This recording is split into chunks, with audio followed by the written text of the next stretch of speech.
Alright, prepare yourselves for more racial stereotypes than you know what to do with.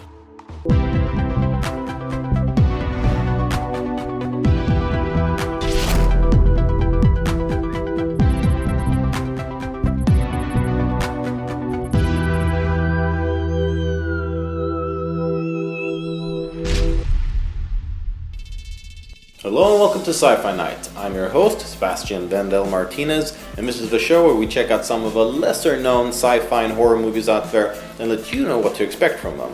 So, in this episode, we're checking out a film about a giant squid that drinks racial stereotypes. Yes, I'm serious. Alright, so that will make sense, don't worry. Deep Rising is a 1998 action sci-fi horror film directed by Steven Sommers, who you might know as the director of the Mummy series and the shitfest that was Van Helsing. But don't worry, this film is way better than Van Helsing, even if it's kind of hard to make a shittier film than that 2001 piece of crap. The film stars quite a few familiar faces, such as Treat Williams in the lead role, who you might remember from the zombie cop movie Dead Heat, Sit down. The Phantom, and more. We also get to see Famke Janssen, who you might know as Jean Grey from X-Men, and Jimon Hunsu, who you probably last saw in the theaters in the Guardians of the Galaxy. How do you know about this? So, if you thought of Jimon Hunsu as that black guy from Gladiator, well, you're probably not alone because it seems like the producers were thinking exactly the same thing. Let's start off with a racial stereotype checklist. So with Hunsu, we've got the black African stereotype, Some pickled monkey brains and one of the big elephant eyeballs. Raw, so they pop when you bite into them. we've also got the black American stereotype, Who gives a shit what they are? Just tell us how to kill these motherfuckers. This place looks post-evac, man. Total spooky town. the Australian stereotype, who, Hate this bloody water stuff. hey, I thought Australians liked water, surfing, but okay, whatever. Like T-Ray's country. Shut your face, Billy. Australia's a country.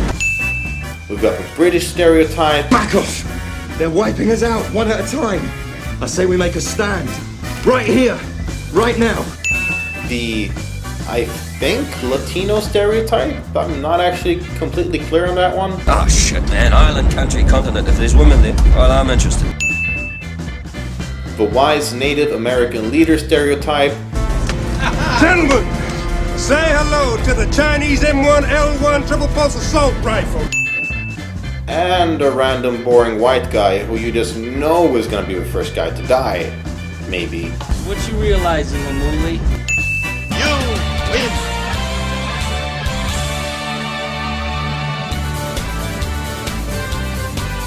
Treat Williams plays John Finnegan, a smuggler who finds himself unknowingly transporting a stereotypical UN of violent mercenaries who plan on robbing a luxury ship in the middle of the Pacific Ocean. However, when they arrive there, the ship is completely deserted and seems to have taken a shortcut through hell. Here come the party crashers. I don't hear any party. Nobody move!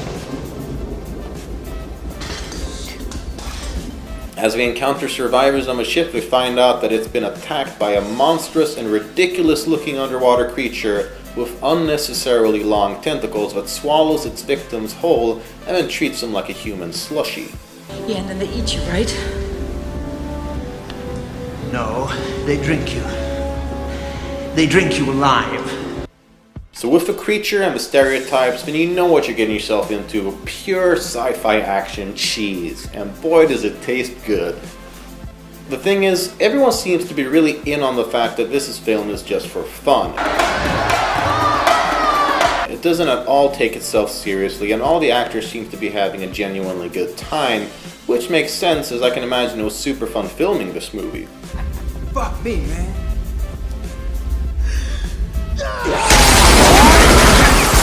The monster effects are pretty alright for the late 90s, and you really mostly just see the monster tentacles, which function almost as sentient beings. The monster itself is both ridiculous and hilarious, so I won't spoil it for you, but basically the creature is about as serious as the dialogue in the film. My goal in life before I die is to make love to a woman from every country on it. If you come to my country, I'll shoot your ass. Speaking of dialogue, this film doesn't really have a whole lot of good lines, but it does have a lot of funny lines. Despite most of the cast being the criminal equivalent of It's a Small World, they all handle their respective roles very well and overall are just super fun to watch. I heard of you, but I thought you'd be older. Like a fine wine, I'm aging gracefully. Thank you. Like a fine wine, my ass. You look more like a keg of beer to me. You can tell they got along with director Steven Sommers, who brings his grand but fun and flimsy style to the film, and balances both gruesome deaths with slapstick humor in a way that really works. Well, don't just sit there. Go help him. Are you kidding me? Those guys are dangerous.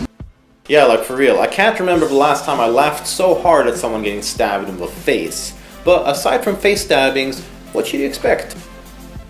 A real treat. Williams. So an interesting fact is that the role of Finnegan was originally offered to Harrison Ford, and while I wouldn't object to Han Solo shooting up tentacles with a ridiculous made-up Chinese assault rifle, Treat Williams really shines in this role. He's funny, charming, and he's just got tons of charisma that makes me wonder why he didn't receive more big roles after this. Well, you didn't hire me for my social graces. That's right. We hired you for your reputation. Kevin O'Connor is great as a comedic sidekick. But unlike you. You don't even know me.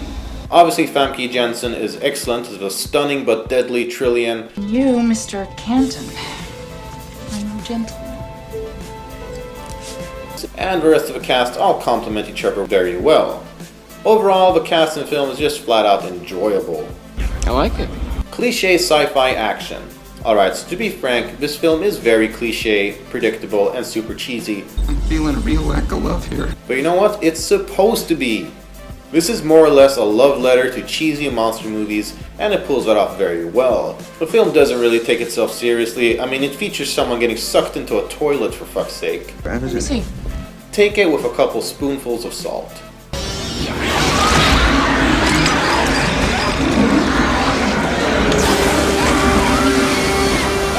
A silly and fun monster. So fans of monster movies should definitely check this out, as there's plenty of slivery stuff going on. Sure, technically it's just one monster with unrealistically long tentacles, but in practice we get a couple of monsters and they're tons of fun. The design isn't particularly inventive, but the explanation of what the creature is and what it does to its victims is enough to make it more interesting and horrifying. Monster fans should give this a go. Well, if you like cheese anyway. So if you liked Steven Sommers' The Mummy movies, Virus, The Relic, or basically any film that I brought up in the Underwater Sci-Fi special, then by all means check this out, and also be sure to check all the annotations that I've got on the screen. So if you've ever watched Titanic and thought to yourself, this movie needs more monsters and one-liners, well then A, that's an oddly specific and outlandish thing to demand from a historical drama, and B, you've got everything you asked for right here, and even a more realistic and satisfying ending.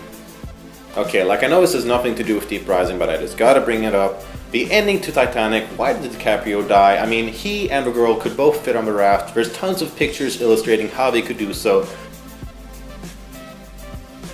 Anyway, this about does it for this episode of Sci-Fi Night. We hope you enjoyed it. As always, you should leave us some comments below, letting us know what you thought of this episode, the movie Deep Rising, and films you want to see brought up here in the future. I'm your host, Sebastian Vendel Martinez, and we'll catch you guys next time.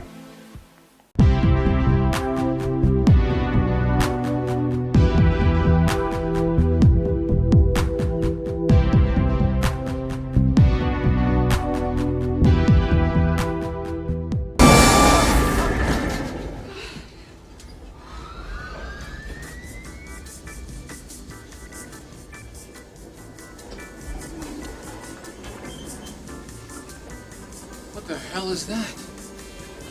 Girl from Ipanema.